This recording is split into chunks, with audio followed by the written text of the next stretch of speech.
A reforma protestante é muito importante, porque eu creio que ela resume bem as bases da nossa fé. Então, nós estamos no 4º domingo. A primeira mensagem foi referente somente à Escritura, onde eu disse para vocês que essa mensagem era mais importante pelo fato de que nós, de alguma maneira, deixamos a Escritura de lado, relativizamos a Escritura, que é a própria palavra de Deus, e talvez essa seja a doutrina ou somente da reforma que nós mais precisamos resgatar o apreço pela palavra de Deus, o apreço pela Bíblia, e saber que aqui não é um livro comum, mas um livro inspirado pelo Espírito Santo de Deus. São palavras de Deus aos nossos corações.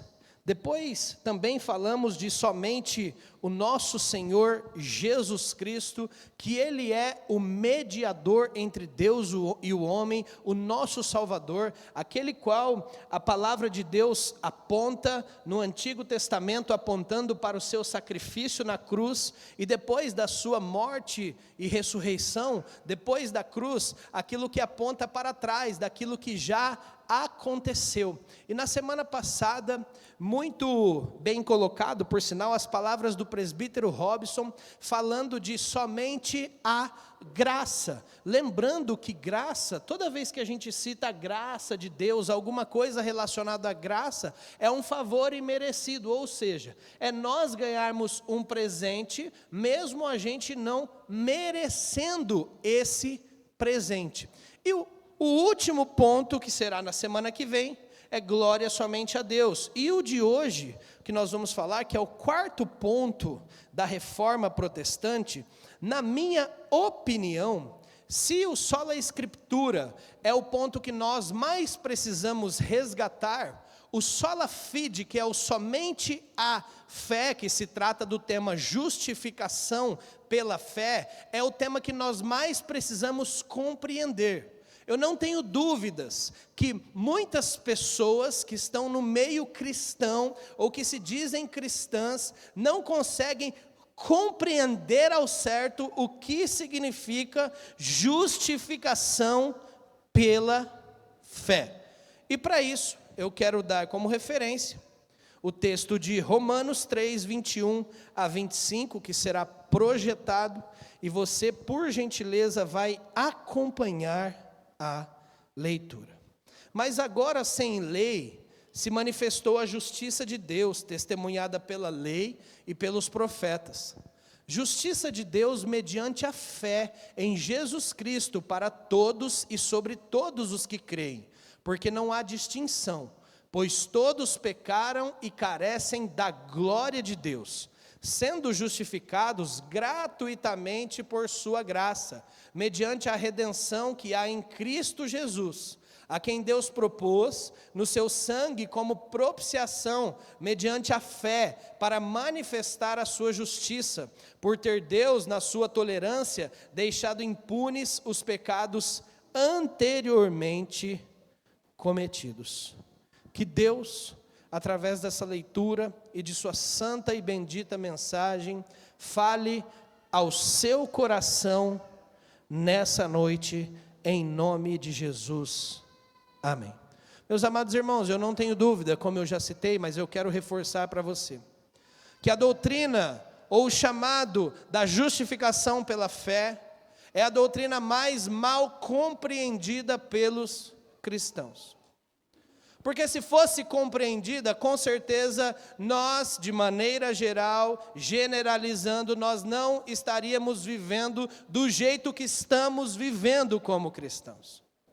Essa doutrina é o coração do que qualquer pessoa precisa entender para ser salva. Essa doutrina, se ela for tirada das Sagradas Escrituras, o Evangelho simplesmente cai. Porque quando nós tratamos de fé e justificação pela fé, nós estamos respondendo uma pergunta muito simples, que mais cedo ou mais tarde eu e você vamos fazer. Em primeiro lugar, Será que existe uma vida depois dessa? E com certeza a maioria das pessoas sabem que existe. E existe. Se existe uma vida depois dessa, se existe um céu depois daqui dessa terra, como eu faço para estar lá nesse céu? Se o céu é um lugar bom, se o céu é um lugar que Deus habita, se o céu é o lugar da graça de Deus, do amor de Deus manifestado, como fazer para entrar nesse céu? E a resposta é a justificação pela fé. A resposta é a justificação pela fé, como diz Thomas Watson. Você vai ver aí na tela, a justificação é a própria junta e pilar do cristianismo. Um erro acerca da justificação é perigoso, como um defeito numa fundação. Como se nós fizéssemos um furo no fundo de um barco. Olha só como é que eles estão colocando isso daí. Qualquer erro nessa doutrina pode comprometer todo o nosso conhecimento e a nossa crença do que Deus é. Ou como disse o grande Martinho Lutero, você vai ver aí também, quando a justificação cai, todo o resto cai. Esse é o assunto principal do qual todas as outras doutrinas fluíram. A justificação é a doutrina mestre, senhor, governante e juiz sobre todas as outras. Meus amados irmãos, nessa noite o que nós vamos ver não é apenas a palavra de Deus, que já é muito importante, que a palavra de Deus é vida para os nossos corações, ela transforma, mas nós vamos falar da coisa mais importante, de que o ser humano mais precisa, que é a salvação. E a salvação só pode ser dada através da justificação pela fé. E para você entender a justificação pela fé, você precisa entender sobre esse termo, quando ele é escrito, a imagem, qual esses autores estavam pensando, que era um termo de um tribunal. Isso você vai ver no próximo slide aí, a imagem de um tribunal. Esse termo vem dos tribunais. Mas antes, se você prestou atenção no texto, o texto falou sobre outras duas palavrinhas importantes que nós já falamos aqui, sobretudo na semana retrasada, que é a palavra redenção e a palavra propiciação. Propiciação, por último, você se lembra, eu coloquei uma figura de uma arca da aliança aqui, mostrando que quando o sacerdote ele aspergia o sangue sobre a tampa do propiciatório, a ira de Deus era desviada. Essa é a ideia da propiciação, quando a ira de Deus é desviada de nós pecadores, mas ela recai sobre alguém. E redenção? Redenção nada mais significa que um termo antigo grego para a compra de um escravo. Era quando um senhor de escravos ia até outro senhor de escravos e falava: quanto custa esse escravo, essa escrava aqui? Eu quero comprar, então eu vou pagar pela vida deles, agora eles são meus. É interessante, né? É interessante que a Bíblia fala, usando esse próprio termo, que quem não está em Cristo é escravo do pecado. Mas agora, depois de Cristo ter nos comprado com seu próprio sangue, nós somos escravos de Cristo, servos do nosso Senhor Jesus Cristo. Perceba como o termo é real, é interessante e é profundo. Tão profundo que foi uma compra muito cara pela minha e pela sua vida. Uma compra que não foi com recursos, e sim com o próprio sangue do Deus vivo que desceu do céu e se encarnou. Então, quando nós falamos desses termos, isso tem que sim estremecer o nosso coração e emocionar a nossa vida, porque foi pago de fato um alto preço. Um alto preço. Eu também vejo a importância de colocar muito bem esses termos. E depois eu vou chegar no termo justificação para você. Se hoje daqui você entender o termo justificação e o que significa fé, me dou por satisfeito, mas que o Espírito Santo ilumine o seu coração, para você ver que isso é tão profundo, que isso transforma vidas. E por quê? Que é importante nós sabermos os termos. Essa semana, eu tive a felicidade de conversar com alguém aqui de José Bonifácio, e eu me apresentei, eu sou pastor da igreja do Bosque, a igreja de Paredes Brancas. E essa pessoa me falou, eu sou ateu, graças a Deus. Tudo certo, está tudo bem. Brincalhão, né? E ele falou, pastor, eu tenho uma pergunta para te fazer. O nosso Senhor Jesus Cristo, ou o Senhor Jesus Cristo, o seu Senhor Jesus Cristo, era homem ou era mulher? Parece uma pergunta tola, né? Uma pergunta que não tem tanta importância. E antes de eu responder, ele já me cortou e ele falou, mas eu gosto de pastores, porque essa semana veio um pastor aqui e eu fiz a mesma pergunta para ele. Então a resposta do pastor foi que não sabia responder se Jesus Cristo era homem ou era mulher. Então esse senhor que me questionou, ele falou, e eu falei para aquele pastor que Jesus Cristo era homem para homens e mulher para mulher, e o pastor respondeu para ele, o que ficou pior ainda a conversa. É verdade, né? Porque Jesus Cristo é espírito, então para mulheres ele é mulher, e para homens ele é homem.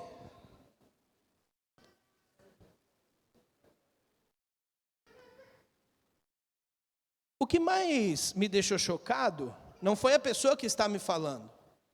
Foi uma pessoa que se diz ser pastor, e se ele se diz ser pastor, ele está em frente de um púlpito ensinando pessoas, fazendo a sua função, que é edificar o povo de Deus, a principal função de um pastor, edificação do povo de Deus, ensinando uma coisa totalmente errada. E eu falei para ele, olha, eu vou falar uma coisa para o senhor, Jesus era macho dos machos, homem. E ainda ele me questionou, baseado na sua interpretação? Eu falei, não, baseado na Bíblia. Inclusive a Bíblia fala que ele é o noivo, e quando ele resgata a noiva, que é a igreja, isso se dá num grande casamento, fazendo assim, mais uma referência desse termo. Desse termo que é uma estrutura que o próprio Deus criou. E eu sei, e você pode ver que todos os ataques à Bíblia e a Deus são para destruir estruturas familiares. Como no filme da cabana, que Deus é uma mulher. E perceba, queridas irmãs, isso não é rebaixar, isso não é fazer nada. É que Deus nos criou como macho e fêmea, com uma estrutura estabelecida para nós fazermos as nossas funções, e quando nós realizamos essas funções, nós fazemos para a honra e glória do Senhor. Isso não tem a ver com um ser maior ou menor que o outro. Tem a ver com uma estrutura criada por Deus, e ela é diretamente atacada com essas coisas. Ah, não tem nada a ver, eu penso assim, meu amado irmão, você e eu não pensamos nada. Se eu e você somos cristãos, nós pensamos o que a Bíblia pensa. É isso que rege a nossa vida, senão nós não somos cristãos. Eu tenho que ter tentado praticar isso, falar o que o senhor pensa, o que a Bíblia pensa. Porque e se a Bíblia pensar contra o que você pensa? Você vai se render à própria palavra de Deus, ou você vai ficar com o seu pensamento, a sua crença? Então não é o que o pastor Mateus pensa. Não é o que o ser humano Mateus pensa. Se eu sou cristão, é o que Deus pensa. E o que Deus pensa com certeza é o melhor para mim e para você. Deus de fato tem o melhor para nós. Deus de fato tem os melhores direcionamentos para as nossas vidas, para os nossos relacionamentos, para tudo. Tudo aqui tem princípios estabelecidos de Deus para nos abençoar e nós sermos totalmente satisfeitos ou bem-aventurados neles. Mas agora sim, depois disso, espero nem encontrar esse pastor aí que ele falou, mas tudo certo. Depois disso, vamos ao termo justificação. E eu gostaria da sua atenção total aqui. Justificação é um ato de Deus pelo qual Ele declara pecadores justos somente pela graça, por meio somente da fé, por causa somente de Cristo. Preste atenção aqui. Volte sua atenção para mim. Pense num tribunal. Quando Deus nos justifica, Ele olha para mim e para você, e como um juiz num tribunal, Ele bate, como nós chamamos o martelo, Ele bate o martelo e simplesmente nos declara justos. Presta atenção, isso daqui, se você conseguir compreender isso causa um reboliço por dentro de nós. Por quê? Porque presta atenção, Deus não nos torna justos quando Ele nos declara justos. Nós continuamos injustos, pecadores, mas por sua infinita bondade Ele nos declara justos. Vamos pensar no contrário aqui para você entender o que eu estou querendo dizer. Imagina um preso que cometeu vários crimes num tribunal, e o juiz então o declara culpado. Perceba, esse preso já era culpado, ele não se tornou culpado porque o juiz determinou, ele já tinha feito os seus crimes, então ele já era culpado. No ato da justificação pela fé, Deus simplesmente em sua infinita bondade e misericórdia, olha para mim e para você, e mesmo nós sendo culpados de toda a lei, diz a palavra que quem tropeça em um ponto da lei, tropeçou em toda ela, por isso nós somos culpados, e Ele mesmo assim, Ele bate o martelo e nos declara justos. Isso daqui é no mínimo esquisito para nós. Porque você pensa assim, não é possível isso. Não é justo Deus me declarar justo. É justamente isso, olha só. É por isso que a graça de Deus é tão enlouquecedora para a gente. É por isso que a graça de Deus é tão incompreensiva para a gente. Porque Deus pega eu e pega você e simplesmente olha para nós e não vê que nós somos bons pais, bons pastores, bons maridos e boas mulheres, e Ele simplesmente bate o martelo e nos declara justos, e na nossa opinião isso é totalmente injusto. Por quê? Porque nós somos totalmente influenciados por obras. E Deus não nos salva pelas nossas obras. Mas calme lá. Mas calma lá. Primeiro você aprendeu que a justificação é um ato de Deus. É como se fosse esse papel aqui que Deus olhasse para você. Justo. Se você pensar nisso, realmente, se você falar assim, se o que o pastor Mateus está falando agora é realmente verdade, o evangelho é realmente escandaloso. E é isso que o evangelho é. É realmente escandaloso pensar que Deus olhou para mim e me declarou justo. Isso é totalmente escandaloso. Isso é totalmente um ato esquisito para nós.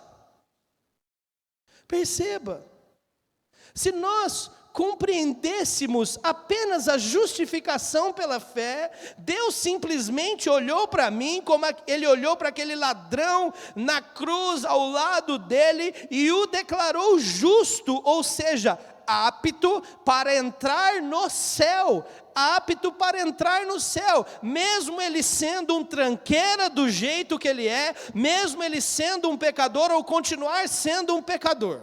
Isso por si só já deveria fazer a gente cair de joelhos nesse momento, bater palmas para o Senhor Jesus nesse momento, agradecer, dar glórias a Deus, porque Deus, a Bíblia mostra que eu e você, nós merecíamos literalmente o quinto dos infernos, mas Deus em sua infinita bondade, resolveu nos tirar de lá e levar para a sua maravilhosa luz, e acredite meu irmão, Deus não viu nada em você que fosse bom o suficiente para eu e você entrarmos no céu, mas Ele simplesmente pega uma folha como se fosse essa e fala aqui, declarado justo. Isso é justificação pela fé, e isso é maravilhoso. Nós precisamos compreender isso. Nós precisamos compreender isso. Sabe por quê? Porque isso nos deixa um pouquinho mais humildes. Porque isso não faz a gente olhar para a vida de outras pessoas e nos acharmos soberbos, que somos melhores, maiores, porque fazemos alguma coisa boa, porque podemos ser bons naquilo ou bons nisso. Não, tudo de bom vem de Deus. E nada que nós possamos fazer de Deus, fazer de bom para Deus, está no nível de Deus. A nossa bondade nunca vai ser a bondade de Deus, a nossa paciência nunca vai ser a paciência de Deus. Nós literalmente não temos pontos, nós não temos nada para entrar no céu, e Deus simplesmente nos declara justos. Isso daqui é maravilhoso. Isso daqui é maravilhoso. Mas calma lá. Tem mais um ponto muito importante aqui. Porque às vezes eu vejo muitos evangélicos compreendendo a justificação de maneira errada. Porque se eu falar só isso, eu e você vamos pensar assim: mas pastor, não faz sentido. Algumas pessoas falarem que são cristãs, e elas estão vivendo uma vida afundadas em pecado, e estão falando que são justificadas ou são salvas. Não faz nenhum sentido bíblico. E é verdade, você está certo, não faz nenhum sentido mesmo. Não faz nenhum sentido. Alguém defender que vai para o céu, alguém defender que é justificado pela fé e continuar vivendo a mesmíssima coisa dessa vida miserável afundada em pecado. Ser pecador não quer dizer estar afundado no pecado. Porque quando Deus nos salva, o pecado passa a ser escorregos ou escorregões no nosso dia. Não passa a ser mais o dia a dia da vida do crente. E para isso, você compreender melhor, eu creio que nós precisamos, como é justificação pela fé, somente a fé, nós precisamos aqui chegar num consenso do que significa fé. Essa palavrinha tão bonita e tão profunda, porque eu e você sempre lembramos, do texto de Hebreus. Ora, fé é a certeza das coisas que se esperam, a convicção de fatos que não se veem. Mas nós temos que definir o que é fé. No mundo que nós estamos vivendo hoje, raramente você vai conversar com uma pessoa e ela vai falar que não tem fé em Deus. Todas têm fé em Deus. Muitas podem estar vivendo a vida que estiverem, qualquer tipo de vida, ela fala: pastor, tem uma fé em Deus assim, inabalável. Eu tenho uma fé em Deus, pastor, eu acendo umas velas, às vezes eu pego um santo, às vezes eu pego alguma coisa, ou eu tenho uma fé assim, nossa, inabalável, você precisa ver, pastor. E é até difícil continuar a conversa, porque tem fé, acabou a conversa, tem fé, tem fé. Mas nós precisamos definir de fato o que é fé, porque nós podemos ter fé em qualquer coisa. Eu posso ter fé em uma pulseira que eu estou usando, como se aquilo me desse uma proteção, uma fé mística. Eu posso ter fé num violão, eu posso ter fé na placa da igreja, ou posso ter fé na vida de um líder da igreja. Mas o que significa a fé que nos justifica, que nos declara justos? É a fé verdadeira. E aqui eu quero usar a figura de dois considerados gigantes da fé. Primeiro, o pastor, muito conhecido porque era médico da rainha Elizabeth, aquela rainha lá que viveu até um tempo atrás, que devia ter uns 350 anos. O Dr. Martin Lloyd Jones. E o segundo, Charles Spurgeon, a grande figura dos batistas. Eles definiram praticamente a mesma coisa do que é fé, em 3 termos. E para você e eu entendermos o que é fé, nós precisamos, em primeiro lugar, eles definiram, e eu concordo plenamente com eles, quem sou eu para discordar deles, mas biblicamente são corretos mesmo. Em primeiro lugar, fé, conhecimento. Presta atenção. Conhecimento é conteúdo, você saber de uma verdade. Você não pode acreditar naquilo que você não sabe. Não faz sentido. É impossível você acreditar naquilo que você não sabe, não tem informações sobre. Nada pode entrar no seu coração antes de entrar na sua mente, no seu conhecimento. E aqui eu quero reforçar novamente o valor do sola escritura, somente a palavra de Deus. Meus amados irmãos, a palavra de Deus está sendo relativizada em nosso tempo. Na época da Reforma Protestante, isso daqui era muito mais importante porque a palavra não estava na mão do povo. Hoje todos têm Bíblia de sobra, mas não leem de sobra. Gastam tempo de sobra. Até tem uma frase muito importante do John Piper, né? Que ele fala que no julgamento final, as redes sociais vão servir só para provar que os crentes não queriam ter vida de oração e palavra, porque perdem muito tempo nas redes sociais. Nós relativizamos a palavra. Parece que quando lemos isso daqui, estamos abrindo um livro comum. E isso eu sei, porque o movimento evangélico, ele vai muito mais atrás e falar, olha, vai vir um profeta aqui trazer uma revelação, mas isso aqui é a revelação do próprio Deus. Do próprio Deus. Onde Deus falou justamente para filtrar as profecias através disso daqui. E o que não vem disso aqui, não vem de Deus. Meus amados irmãos, nós já temos a palavra de Deus revelada. Por que nós deixamos ela de lado? Se fé, em primeiro lugar, é conhecimento. Nós não podemos desvalorizar a palavra. E perceba, é um movimento perigoso dentro das próprias igrejas. Onde para entreter o povo, nós precisamos ficar colocando coisas e coisas e coisas e coisas e tirar a palavra, tirar a palavra, tirar a palavra. Porque nós não podemos deixar o povo, porque pastor, o povo não consegue escutar mais de 20 minutos, porque o cérebro, ele não consegue concentrar mais então nós precisamos colocar outras coisas que não sejam a palavra. Mas meus amados irmãos, só tem uma coisa que pode alimentar a sua alma. A palavra de Deus. Todas as outras coisas podem atrair pessoas. Todas as outras coisas podem ser bonitas. Nós podemos fazer shows, espetáculos aqui dentro da igreja, mas isso não alimenta a nossa alma. Isso pode alimentar o nosso ego, isso pode trazer mais pessoas, mas isso não traz substâncias para a nossa vida. Nós precisamos da palavra de Deus e ter fé, conhecer, porque você precisa crer naquilo que você conhece. Como disse o livro do John Stott, crer também é pensar. Crer também é pensar. Você pensa naquilo que você conhece. Mas em segundo lugar, além do conhecimento, ou depois do conhecimento, e não isso pode ser em ordem sim, é a aceitação. O Spurgeon falou que a aceitação é a convicção daquilo. É a ideia de ler a palavra e acreditar na palavra. Muitas pessoas leem a palavra, mas elas não acreditam na palavra. Muitas pessoas conhecem textos bíblicos.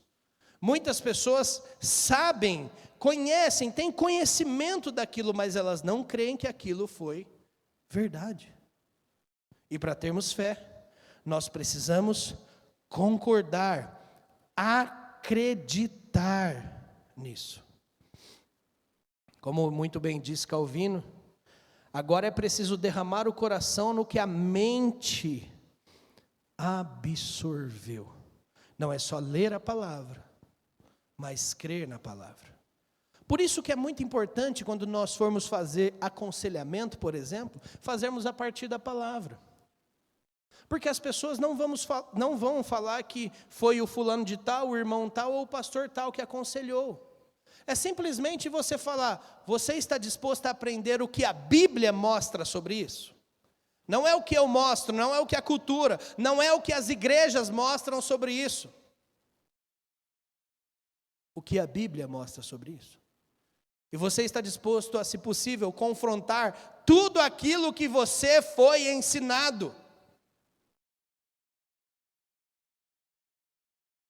Crer na palavra de Deus. Em último lugar, esse compromisso, essa aceitação com a palavra, ela poderia designar compromisso. Perceba, primeiro, conhecimento, segundo, a aceitação, acreditar, e terceiro lugar, compromisso. Por que eu gostei desses termos aqui? Porque às vezes a gente pensa assim, não, se a gente já acredita, já é compromisso, é uma coisa natural. Mas é muito importante, principalmente na nossa época, a gente dividir isso daqui. A gente dividir isso aqui.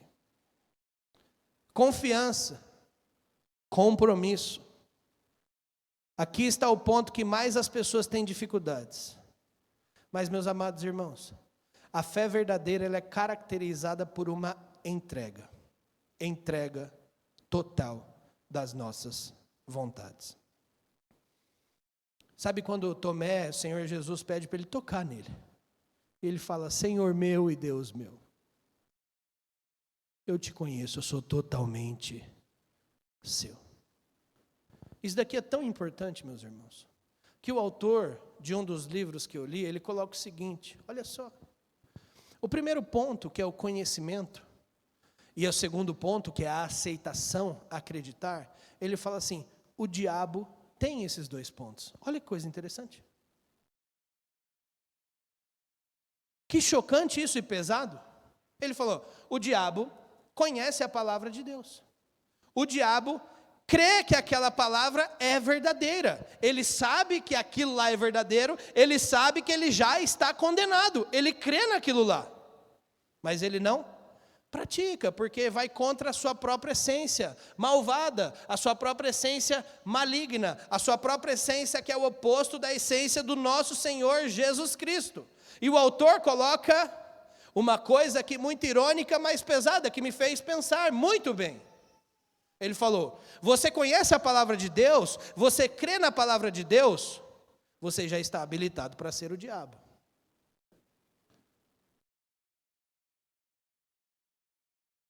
É interessante que é um termo pesado que ele coloca, mas não é isso que Tiago coloca na carta dele? A própria Bíblia escreve. Você crê que Deus é um só? Até o diabo crê e treme. Você acredita que Deus é um só? Até o diabo crê. Isso daqui é o grande ponto que nós precisamos entender. Irmãos, e aqui talvez eu estou falando para evangélicos, cristãos entenderem. Porque sem esse terceiro ponto aqui, nossa fé é vazia. E esse terceiro ponto corrige justamente alguns que pensaram, não, mas se eu sou justificado, declarado justo, eu posso viver da maneira que eu quiser. Negativo, você pode viver da maneira que o seu Senhor quer, porque Ele é o seu Senhor, Ele praticou a redenção, Ele te comprou, agora você faz somente a vontade dEle. E perceba, o compromisso molda as nossas decisões. Nós não continuamos fazendo coisas pecaminosas que fazíamos antes, porque agora isso ofende ao Senhor, o nosso novo Senhor, aquele que nos comprou, aquele que nos redimiu, aquele que foi a propiciação pelos nossos pecados. Saber que a fé tem esses três pontos, sim, nos leva a ter um compromisso maior com o Senhor, porque o que foge disso não é fé. O que foge disso pode ser conhecimento, o que foge disso pode ser que eu sei de algumas informações. Mas a fé verdadeira, em terceiro lugar, é uma grande entrega ao Senhor. Uma entrega ao Senhor. Como uma noiva apaixonada que se entrega ao noivo no dia do casamento, que se guarda e se entrega totalmente ao seu noivo no dia do casamento. Minha vontade é sua. Meu prazer é para o Senhor, e essa é a ideia mesmo, que nós possamos nos entregar totalmente ao Senhor.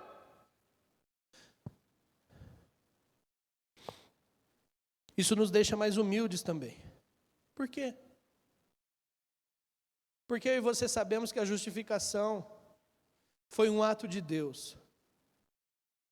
Porque eu e você sabemos que a fé, segundo a palavra de Deus, é dom de Deus. Porque eu e você sabemos que nós não merecíamos nada. E mesmo assim, Deus olhou para a minha vida e para a sua vida e te comprou com um alto preço. E isso não é possível, que eu e você vamos continuar vivendo uma vida miserável, afundada no pecado. Não é possível. Não tem como nós não sermos incomodados pelo Espírito Santo, se formos cristãos, a continuarmos vivendo vidas medíocres, rasas no pecado. Perceba. Eu não estou falando aqui de pessoas que não pecam. Eu estou falando de pessoas que estão conformadas, que estão vivendo afundados no pecado. Não é possível, meu irmão. Eu acho que se você ou alguém aqui está assim, você deveria entregar a sua vida agora para o Senhor. Falando, Senhor, eu não entendia isso. Senhor, cuida do meu coração, transforma meu coração nesse momento. Porque eu não sou cristão de verdade, mas se o Senhor tiver misericórdia de mim, o Senhor vai me transformar agora. O Senhor vai me declarar justo agora. Eu quero viver uma vida para o Senhor.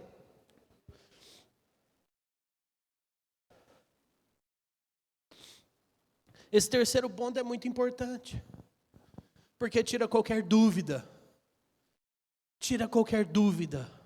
se aqueles que são salvos e salvos para sempre, como a Bíblia muito bem garante, vivem de qualquer maneira. A Bíblia que garante isso. Talvez o que nós deveremos questionar é a nossa salvação. Como muito bem disse um pastor, ou triste época que nós temos que evangelizar os evangélicos. O que Deus requer de mim e de você é tudo. A mínima quantidade que nós devemos crer para sermos cristãos é tudo. A mínima quantidade que nós devemos doar para o Senhor é tudo. Isso é ser cristão, meu irmão. O resto é só religião. O resto é placa de igreja A, placa de igreja B. O que Deus requer de nós é nós abraçarmos o Senhor Jesus Cristo somente pela fé, se alegrando na graça de Deus e vivendo em obediência à palavra. Isso é cristianismo. O resto é religiosidade. Que eu e você possamos ter, de fato, um compromisso com o Senhor. E eu queria terminar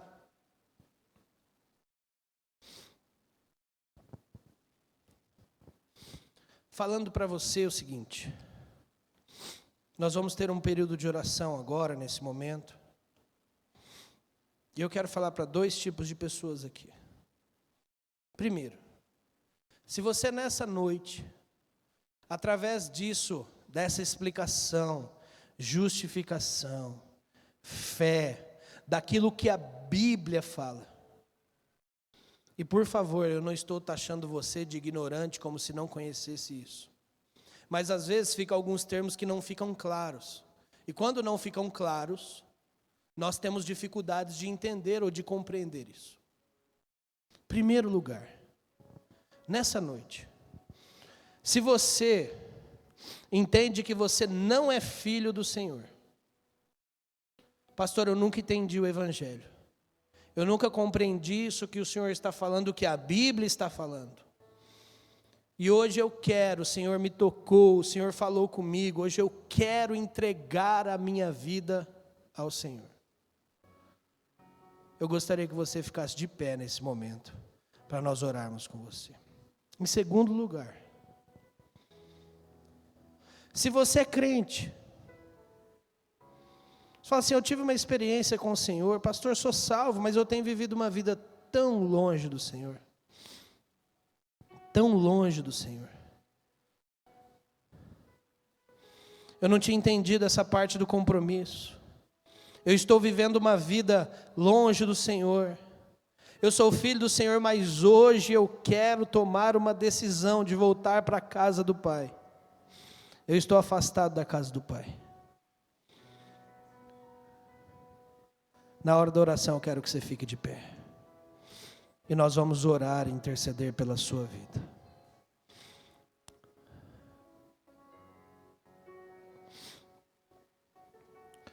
Às vezes eu tenho a impressão que quando a gente fala alguma coisa, nós ficamos com vergonha. E a maior vergonha, meu irmão, é nós estarmos longe do Senhor. Entregue sua vida ao Senhor, volte ao Senhor nesse momento. Vamos orar ao Senhor. Deus, obrigado.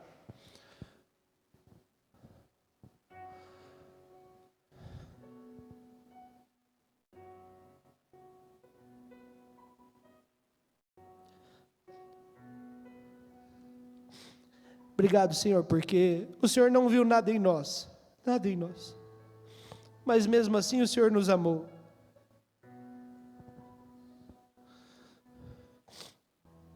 O Senhor nos justificou.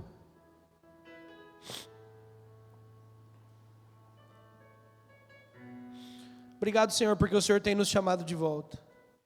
Obrigado porque o Senhor tem cuidado de filhos, chamado filhos, adotado filhos.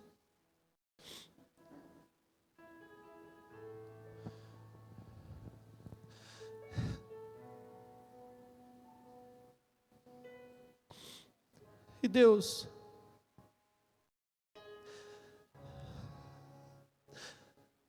apesar dos nossos olhos estarem vendo tanta frieza espiritual, tanto desdém com a sua palavra, o Senhor continua agindo e operando. O Senhor continua chamando o seu povo. O Senhor continua justificando, chamando de volta.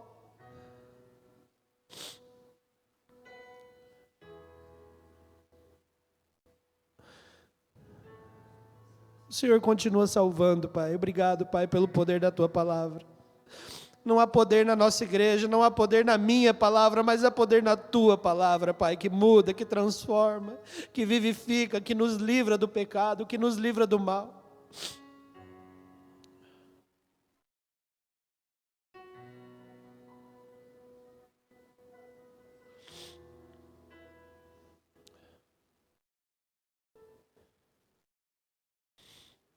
Obrigado, Senhor, por tudo que o Senhor tem feito em nosso meio.